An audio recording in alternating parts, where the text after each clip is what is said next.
દ્વારકાધીશ ભાઈ. આજે અમારી સવારે નીકળી ગઈ છે. ગીત ચાલુ હોય ક્યાં જઈએ છીએ આપણે? ગીત ચાલુ અહીં તો કોપીરાઇટ ના આવે, બંધ થઈ ગયો છે.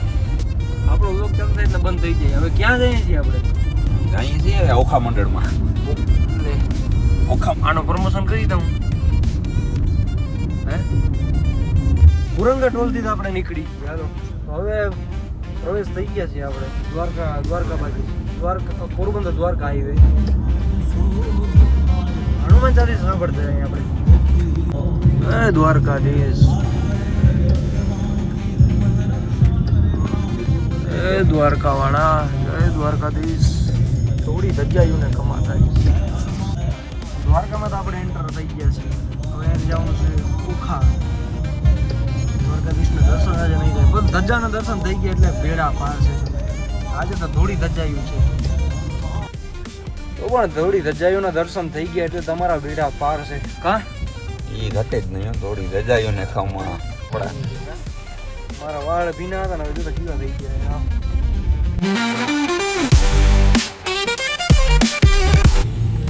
જો ભાઈ આ નજારો જો તમે મીઠાપોટનો. તો એન્ટર થઈ ગયા છે મીઠાપોટમાં. The city of salt. ટાટાનો એરિયો. એ રે ટાટા કંપની. આ ટાટા કંપની પૂરી આ બધો ટાટાનો ઇલાકો છે.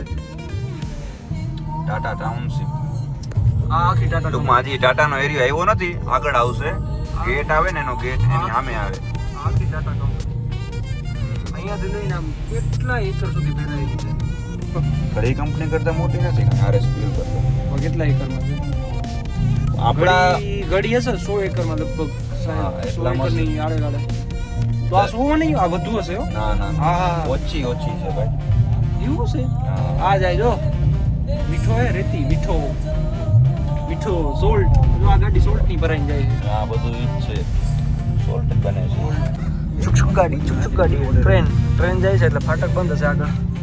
ભાઈ આ ઓખા મંડળનો આ નજારો તમે જોઈ લ્યો. આ બોટ્સ તમે જોઈ લ્યો. ઓખા એ ભાઈ ઓખા તમને ખબર હોય તો એક બ્રિજ બન્યો છે ઓખા ટુ બેટ દ્વારકાનો, જે 900 કરોડનો ખર્ચે બન્યો છે. એ બ્રિજ પણ અહીંયા મારી સામે જ છે, હું તમને બતાડીશ. પણ જરીક આ બોટ્સ આડી આવે છે, જરીક આગળ વહી જાય, રસ્તાની થોડીક આગળ વહી જાય પછી તમને બતાવું જે પુલ છે સુદર્શન સેતુ, એને તમને દર્શન કરાવો.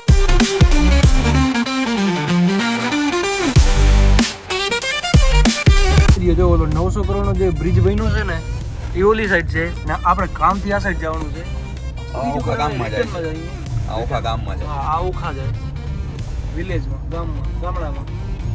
ને ઓલો જાય એ પ્રોપર બેટ દ્વારકા માટે રસ્તો છે જે સુદર્શન સેતુથી જવાય છે.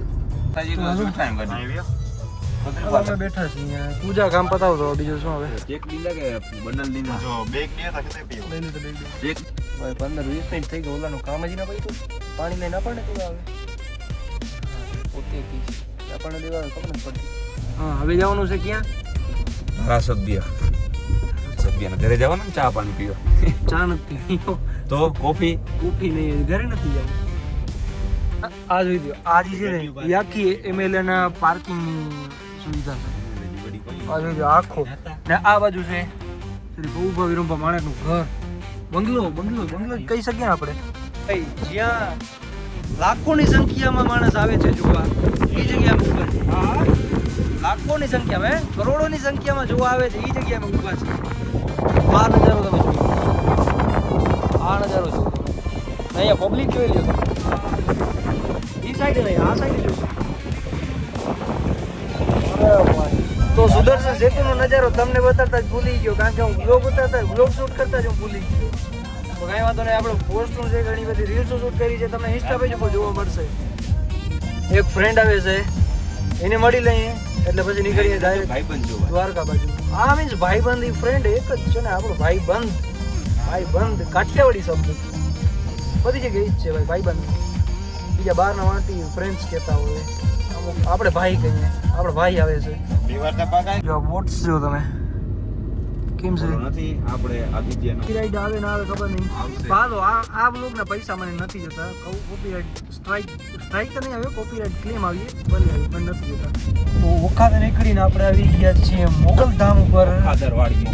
ઓખાદરવાળી મોગલ. ક્યાં છે? ભીમરાણા ભીમરાણા મુગલધામ છે ત્યાં આવી ગયા છે વ્હાઈટ ટ્રાફિક જો તમે ટ્રાફિક આપણે એન્ટર થયા છીએ જોતા ગાડીઓ પડી જય મુગલમાં આ ઉપરનો તમે વાંચી લ્યો એટલે તમને બધું ઇતિહાસ ખબર પડી જશે આપણે કેન્ડી ખાઈ લઈએ માટલા ગુલ્ફી કા આપણે ખાવાની બનાવી જોઈ લ્યો માટલાનો તો મીનિંગ શું છે ખબર છે માટલું જ પૂઠું રાખે છે માટલામાં રાખી લે લઈ લે ચક્કર મારવા આને કહેવાય હાલે. માવા ગુલ્ફી આને માવા ગુલ્ફી તો એકચ્યુઅલી અમે મોગલધામથી નીકળી ગયા હવે સીધા જાય દ્વારકા ના બ્લોગ બહુ લાંબો થઈ ગયો એટલે ભાઈ હવે કટકા કરી નાખ્યું 8-9 મિનિટ જ પોસ્ટ કરવું હશે ને આ 24 મિનિટમાં થઈ ગયા હે એટલે પછી હવે અરે કઈ રાખ લીપું શું જ છે પવાના હે ને થાય એટલું ટૂંકો કરવો કારણ કે લાંબો યાર બ્લોગમાં વ્યૂઝ નથી જતા તો દ્વારકામાં પહોંચી ગયા છીએ આપણે ને ભૂખ લાગી ગઈ છે હવે આપણે આગળ જઈએ બરડિયા હોનેસ્ટ છે ત્યાં જઈને કંઈક આપણે જમીએ કે નાસ્તો કરીએ કંઈક કરીએ ને પછી અહીંયાથી આગળ નીકળી જાય પછી બીજું શું હોય એમાં ભૂખ લાગી હોય તો પેટ પૂજા તો કરવી ને કાંઈ વાંધો નહીં